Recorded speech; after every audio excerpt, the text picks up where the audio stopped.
So hear me clearly. There's an unfolding assault taking place in America today, an attempt to suppress and subvert the right to vote and fair and free elections. The core desire they have is to federalize all elections to try to achieve a benefit for the Democrats at the expense of the Republicans. Not surprisingly, there will not be a single Republican who supports it. The 21st century Jim Crow assault is real. It's unrelenting. And we're going to challenge it vigorously. For this is not a local problem, gentlemen. This is a national problem. You can't keep anyone in the United States from voting without hurting the rights of all other citizens. Democracy's built on this. This is why every man has the right to vote, regardless. We're facing the most significant test of our democracy since the Civil War. You know, the world is wondering, what is America going to do? But we also have to be clear-eyed about the obstruction we face. Detrimental to your safety to continue this march, and I'm saying that this is an unlawful assembly. You have to disperse. You are ordered to disperse, go home, or go to your church. This march will not continue.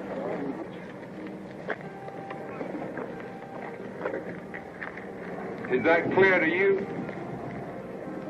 I've got nothing further to say to you.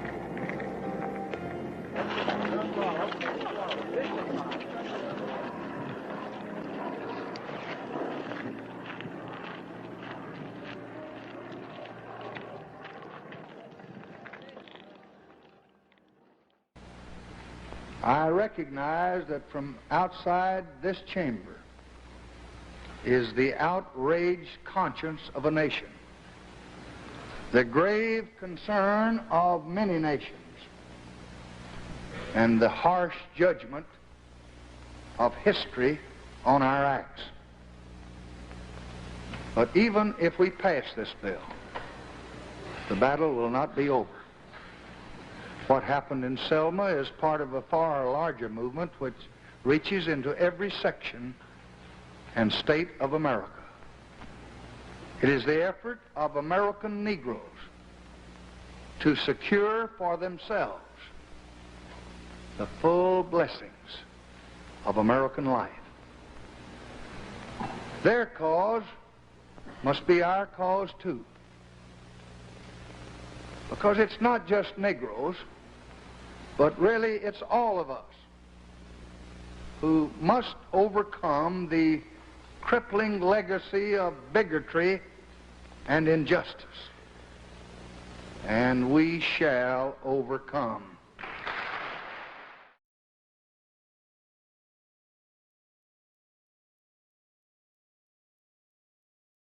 In 48 states, state legislatures have introduced legislation to vote suppress, putting strenuous regulations on voting procedures. 389 bills have been introduced since January 1st, 2021. So the GOP is serious about voting rights. Some would call voter suppression. What we're going to do today, we've challenged GOP governors, 2 of them, and U.S. Senator Mitch McConnell, Senate Majority Leader. We have challenged them to do 2 things. Number 1, reconsider what you're doing in terms of the legislation which is draconian on voting rights.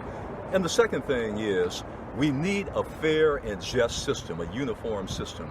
You've been an obstruction to that, particularly in the Senate. I'm going into the U.S. Post Office right now. I have 3 books. 1 book for Georgia Governor Brian Kemp. A 2nd book is going to Texas Governor Greg Abbott.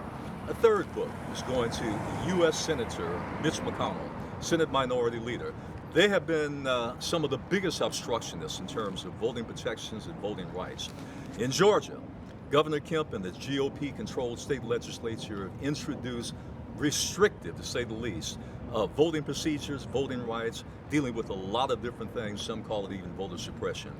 Also in Texas, The same thing from Governor Jim Abbott and the GOP-controlled state legislature, putting many restrictions on voting. And Senator Mitch McConnell in the U.S. Senate has blocked H.R. 1, which is a measure which essentially would bring new protections for voting rights. A lot of this is outlined in my new book, Bring Back the Poll Tax, the GOP War on Voting Rights. The 3 books that were going into the U.S. Post Office now are going once again to Brian Kemp, governor of Georgia, the governor of Texas, Greg Abbott, and U.S. Senator Mitch McConnell. So, join with me for a second as I go into the post office.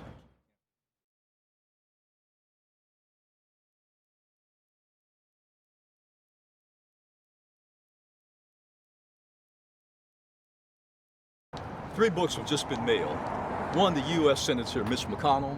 The second book has been mailed to Georgia Governor Brian Kemp, and the third book's been mailed to Texas Governor Greg Abbott. The book, Bring Back the Poll Tax, the GOP War on Voting Rights.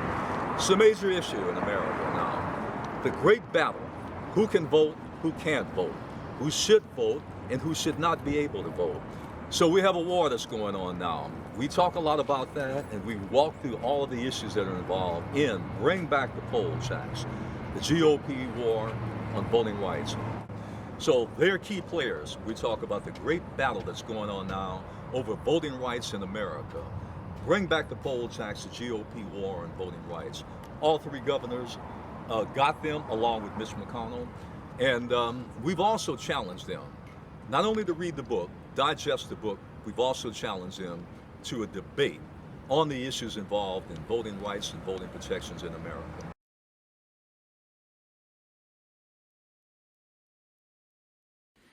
I've taken a look at all these new state laws. None of them are designed to suppress the vote.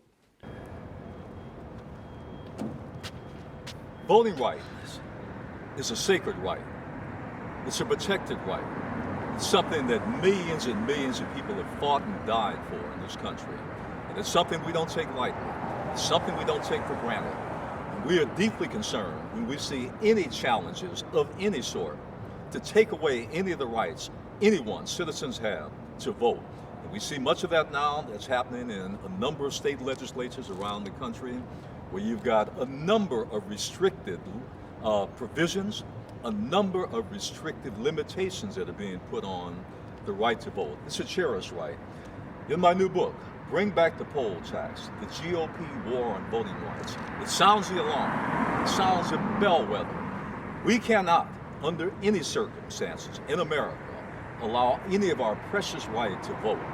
And that is a sacred right to be taken away, to be limited, to be restricted in any form. Every citizen has that right.